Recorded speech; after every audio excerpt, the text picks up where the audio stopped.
Ya, selamat sore Bapak, Ibu, dan mungkin beberapa rekan sejawat, spesialis anak maupun dokter umum. Terima kasih atas kesempatannya. Mungkin tadi untuk materi pertama, pembicara pertama sudah banyak membahas mengenai gagal ginjal akut, progresif akut, dan akut progresif, mohon maaf, dan juga dari pembicara kedua sudah membahas masalah farmakologi. Mungkin saya lebih banyak membahas terkait tata laksana demam pada anak, bagaimana sebagai orang tua menyikapi kondisi demam pada anak-anak dengan keterbatasan atau pilihan obat yang harus diwaspadai seperti itu. Nah, ini adalah outline presentasi saya hari ini. Yang pertama adalah mengenai definisi dan perjalanan demam. Yang kedua adalah bagaimana cara melakukan pengukuran suhu tubuh yang tepat. Yang ketiga adalah mengenai terapi simptomatik demam dan juga pengobatan suportif demam. Saya ingin mengingatkan kembali mengenai apa itu demam. Ya, jadi demam itu adalah merupakan kenaikan suhu tubuh di atas normal akibat kenaikan set point dalam hipotalamus ya, atau pusat termoregulasi dalam otak. Ya. Penyebab demam memang secara garis besar dapat dibagi menjadi penyebab infeksi dan penyebab non infeksi. Penyebab infeksi bisa banyak, bisa karena infeksi bakteri, virus, jamur, atau parasit. Sedangkan penyebab non-infeksi bisa karena keganasan, gangguan imunitas, gangguan metabolik, gangguan endokrin, efek samping vaksinasi, cedera jaringan, dan juga drug fever. Memang membutuhkan investigasi lebih lanjut, artinya kita membutuhkan proses anamnesis, pemeriksaan fisik, dan juga pemeriksaan penunjang untuk mencari tahu sebetulnya apa penyakit yang mendasari demam tersebut, karena demam bukanlah merupakan sebuah penyakit tapi merupakan tanda ya. Dan perlu diingat bahwa demam bukanlah sebuah penyakit tapi merupakan respon tubuh normal atau fisiologis yang berguna dalam proses melawan peradangan ya. Ini mungkin sangat teori tapi saya perlu bahas karena akan banyak kaitannya terkait tanda gejala yang mungkin akan ditemui pada anak Bapak dan Ibu sekalian dan juga terapi yang diberikan. Bila kita lihat proses demam itu sendiri muncul bila ada pirogen yang akan merangsang munculnya sitogen proinflamasi dan muncullah prostaglandin E2. Nah, pada produksi prostaglandin inilah yang akan kita tekan bila kita menggunakan obat-obatan paracetamol atau acetaminophen maupun NSAID ya atau OINS. Nah, adanya prostaglandin ini akan menaikkan set point pada sebagai pusat termoregulasi yang akan berdampak pada munculnya demam. Nah, adanya efek obat antipiretik dan juga perbaikan penyakit yang mendasari akan terjadi penurunan dari set point termoregulasi ini. Nah, sehingga akhirnya terjadi resolusi demam. Nah, bagaimana mekanisme tubuh dalam mengkompensasi adanya proses demam tersebut? Ya, bila kita lihat, bila suhu tubuh ada di bawah set point, maka akan terjadi proses heat generation atau conservation. Jadi tubuh akan melakukan proses menggigil ataupun meningkatkan metabolisme sel ataupun proses vasokonstriksi sehingga suhu tubuh akan sama dengan set point dalam hipotalamus. Nah, bila suhu tubuh di atas set point tersebut dan ada efek obat-obatan antipiretik serta perbaikan dari penyakit yang mendasari, maka suhu tubuh akan turun ya, sama dengan set point tersebut. Nah, dan mekanisme tubuh adalah dengan melakukan proses heat dissipation dengan cara berkeringat atau obligate heat loss atau vasodilatasi. Ya. Nah, bagaimana kita melakukan pengukuran suhu tubuh dengan cara yang tepat? Nah, cara yang dilakukan adalah dengan menggunakan termometer. Terdapat 3 jenis termometer yang sering ditemui, yaitu termometer digital, termometer inframerah atau infrared, dan juga termometer air raksa. Pengukuran suhu tubuh dapat dilakukan di area ketiak atau aksila, di kulit, di mulut atau di oral, di telinga, dan di rektal. Berikut adalah cut off atau rentang suhu normal bila kita menggunakan beberapa cara pengukuran suhu tubuh dari mulai pengukuran suhu aksila, suhu oral, suhu telinga, dan suhu rektal. Alat pengukuran suhu tubuh yang direkomendasikan pada bayi kurang dari 4 minggu tidak direkomendasikan menggunakan termometer yang diukur melalui rektal ya, karena rektum bayi tersebut pendek dan risiko terjadinya perforasi atau pecah ya. Sehingga yang direkomendasikan pada kelompok umur tersebut adalah menggunakan termometer digital, ya baik itu di rumah ataupun di layanan kesehatan. Untuk bayi atau anak di atas 4 minggu direkomendasikan untuk mengukur suhu tubuh dengan menggunakan suhu tubuh aksila dengan menggunakan termometer digital ataupun alat pengukuran lain baik menggunakan metode kontak ataupun non kontak. Non kontak dalam hal ini menggunakan termometer infrared ya, yang mungkin pada saat periode COVID ini banyak digunakan. Yang perlu diingat, beberapa pasien atau beberapa orang tua mungkin bingung ketika mendapatkan hasil pengukuran di area dahi atau di area arteri temporalis yang lebih tinggi dibandingkan area lain. Sebetulnya itu wajar dan itu memang fisiologis karena kulit di area dahi atau di area ya arteri temporalis memang lebih tipis sehingga akan cenderung lebih tinggi suhunya dibandingkan area tubuh yang lain. Saya kembali mengingatkan terkait kontroversi pengobatan simptomatik ya. Jadi tadi sudah dibahas bahwa demam sesungguhnya merupakan proses adaptif terkait adanya penyakit yang mendasari.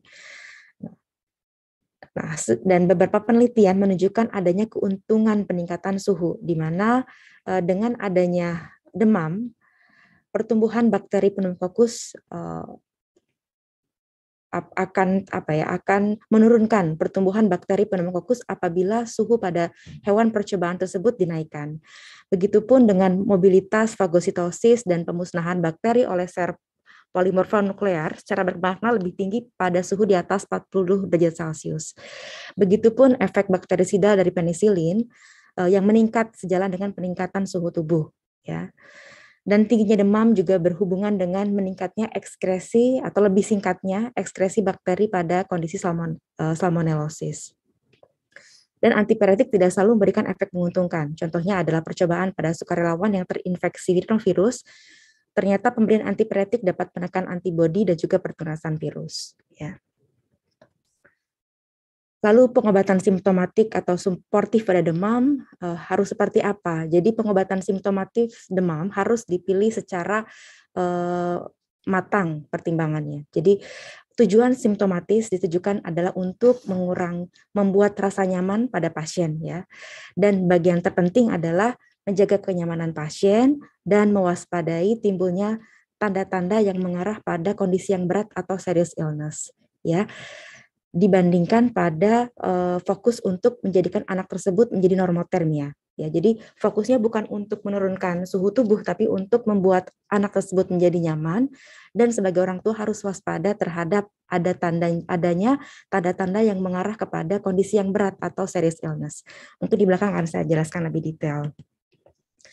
Terapi simptomatik pada demam terdiri atas dua hal. Yang pertama adalah pemberian antipiretik dan yang kedua adalah metode fisik.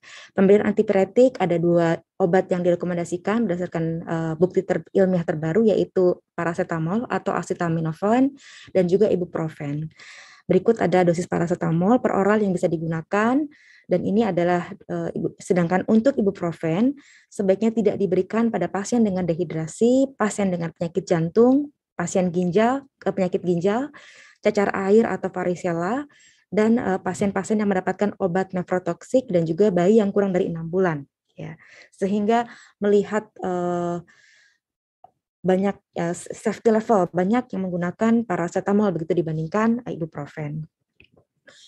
Metode fisik adalah metode pendinginan kulit, baik itu menggunakan kompres atau tepid sponging yang termasuk menggunakan kompres hangat, menggunakan kompres alkohol, membuka pakaian, pemakaian coat blanket, dan menurunkan suhu ruangan serta meningkatkan ventilasi ruangan.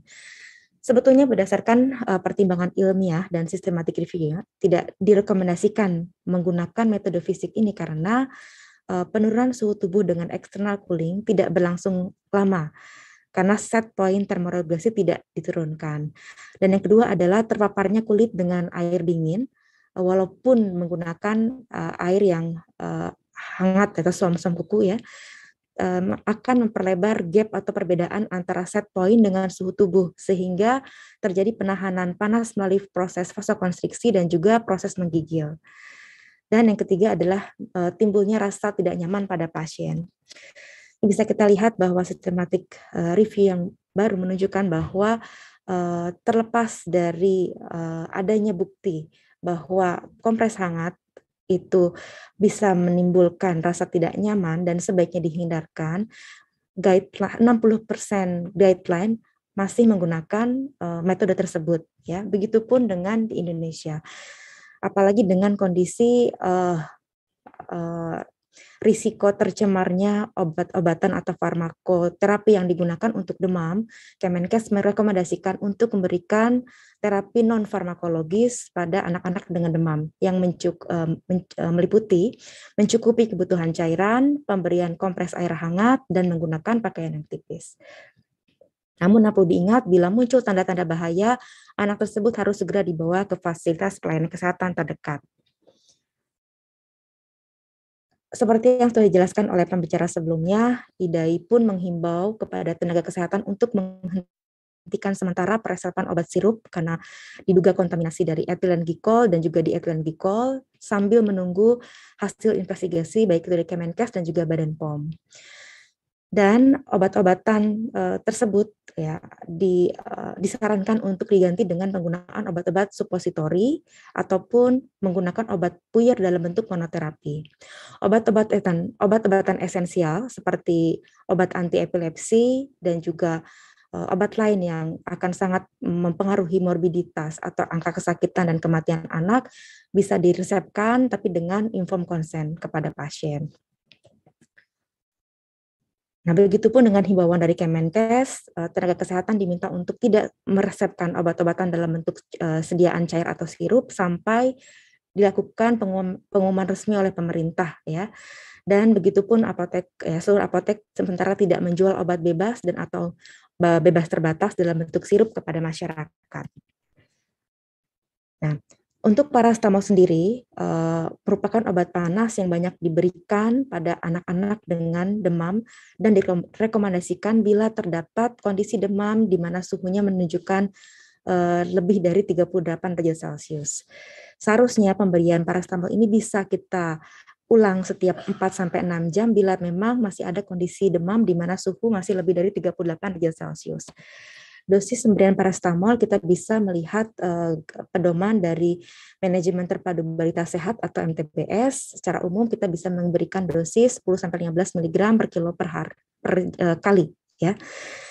Alternatif sirup atau drop adalah seperti yang sudah dijelaskan, kita bisa menggunakan sediaan supositoria atau dengan menggunakan obat puyer dalam bentuk monoterapi. Pengobatan suportif pada demam selain pemberian antipiretik, yang pertama adalah kita memberikan cairan. Sebagaimana kita ketahui bahwa pada kondisi demam terjadi insensible water loss, ya, dan juga bisa muncul kondisi komorbiditas berupa muntah ataupun anoreksia sehingga asupan cairan menjadi berkurang. Sehingga pemenuhan cairan menjadi hal yang sangat penting. Kita juga harus mengidentifikasi tanda-tanda dehidrasi sebagai orang tua dan harus mendorong anak untuk bisa minum lebih banyak untuk memenuhi gap karena adanya kondisi insensible water loss tersebut. Yang kedua adalah pemberian oksigen. Pemberian oksigen tidak secara rutin diberikan, tapi diberikan pada kondisi-kondisi di mana pasien-pasien mengalami penyakit jantung, paru, dan anemia kronis. Karena pada kondisi demam terjadi peningkatan laju nadi dan juga laju nafas sehingga pola asupan oksigen dan pengeluaran CO2 atau karbon dioksida tidak efisien. Yang ketiga adalah sumber energi terutama glukosa. Pada kondisi demam, tubuh perlu penyesuaian set point baru sehingga perlu peningkatan energi sebesar 10%. Pada anak-anak dengan kondisi malnutrisi, kondisi demam sangat mungkin menyebabkan anak tersebut terjadi kondisi hipoglikemia dan menjadi sangat fatal, sehingga pemenuhan kebutuhan energi terutama glukosa menjadi hal yang sangat penting. Kapan anak demam harus dibawa ke dokter? Yang pertama adalah bila anak tersebut kurang dari 3 bulan tanpa memandang keadaan anak secara umum. Kemudian pada anak usia 3 sampai dengan 36 bila ada kondisi demam lebih dari 3 hari dan terdapat tanda bahaya. Tanda bahaya yang berikutnya akan saya jelaskan. Dan pada anak-anak usia 3 sampai dengan 36 bulan dengan kondisi demam lebih dari 39 derajat Celcius. Atau pada seluruh kelompok usia yang suhunya di atas 40 derajat Celcius atau pada kondisi hiperpireksia. Yang kelima adalah pada anak semua usia dengan kondisi kejang demam. Ya. Yang berikutnya adalah anak semua usia yang demam berulang lebih dari 7 hari walaupun demam hanya berlangsung beberapa jam saja. Berikutnya adalah pada anak semua usia dengan penyakit kronik, misalnya penyakit jantung, kanker, lupus, dan juga penyakit ginjal. Dan yang terakhir adalah anak seluruh usia yang disertai dengan ruam. Tanda bahaya pada anak dengan demam adalah bila tidak merespon atau susah dibangunkan atau tidak bisa bergerak. Yang kedua adalah anak dengan kesulitan bernafas atau nafas cepat yang tentunya harus disesuaikan dengan usia pasien. Yang ketiga adalah bibir, lidah, dan kuku nampak kebiruan. Yang keempat adalah ubun-ubun terlihat membonjol atau cekung, ada kekakuan di leher, ada nyeri kepala hebat, ada nyeri perut hebat atau muntah-muntah, terdapat ruam atau bintik berwarna keunguan seperti memar, tidak mau makan, tidak mau minum, dan terlihat terlalu lemah. Ya. Anak menangis terus-menerus, anak gelisah, posisi tubuh condong ke depan dan tidak dapat mengontrol air liur, dan juga yang terakhir adalah bila buang air kecil menjadi sedikit atau jarang. Ya. Bagaimana cara kita mendeteksi tanda dehidrasi yang sering terjadi muncul pada anak dengan demam? Kita harus melihat adanya mata cowong, kemudian adanya mukosa mulut yang kering atau mulut kering, tidak adanya air mata, adanya ubun-ubun yang cekung, dan juga anak tanpa kehausan. Ini yang harus diidentifikasi oleh setiap orang tua di rumah, begitu ya. Jadi jangan menunggu anak tersebut jatuh dalam kondisi dehidrasi berat bila sudah ada tanda bahaya, kemudian sudah ada tanda-tanda yang mengharuskan anak tersebut datang kepada layanan kesehatan, dan juga ada salah satu saja dari tanda dehidrasi ini harus segera dibawa ke fasilitas kesehatan terdekat. Saya akan menjelaskan sedikit mengenai mitos dan fakta terkait demam. Apakah anak dapat diberikan aromaterapi, akupuntur, refleksi, pijat, dan lain-lain, atau bahkan penyembuhan spiritual untuk menurunkan demam? Faktanya adalah belum dapat didapatkan bukti ilmiah yang kuat dari pengobatan alternatif tersebut dalam menurunkan demam. Apakah saat demam anak harus diberikan obat golongan antibiotik? Yang perlu diingat adalah perlu kehati-hatian dalam pemberian antibiotik. Ya, antibiotik hanya direkomendasikan untuk anak-anak dengan bukti infeksi bakteri, dan hindari pemberian antibiotik yang irasional. Apakah pada saat anak demam, anak tidak boleh mandi? Tentu saja boleh. Anak boleh mandi menggunakan air hangat dan justru dapat membantu untuk menurunkan demam setelah tentunya ditambah juga dengan meminum obat penurun panas. Nah, apakah saat demam anak boleh diberikan kompres menggunakan bawang merah?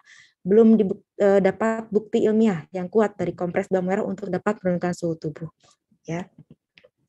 Simpulan dari materi saya hari ini adalah bahwa demam merupakan gejala awal yang merupakan proses peradangan dalam tubuh dan bisa dibedakan penyebabnya terkait penyebab infeksi dan non-infeksi, dan demam bukanlah sebuah penyakit tapi merupakan respon tubuh yang fisiologis yang berguna dalam proses melawan peradangan, dan tujuan utama dari tata kelola demam adalah bukan untuk menjadikan anak tersebut normotermia, tapi lebih kepada menjaga kenyamanan pasien dan mewaspadai munculnya kondisi yang berat atau serious illness.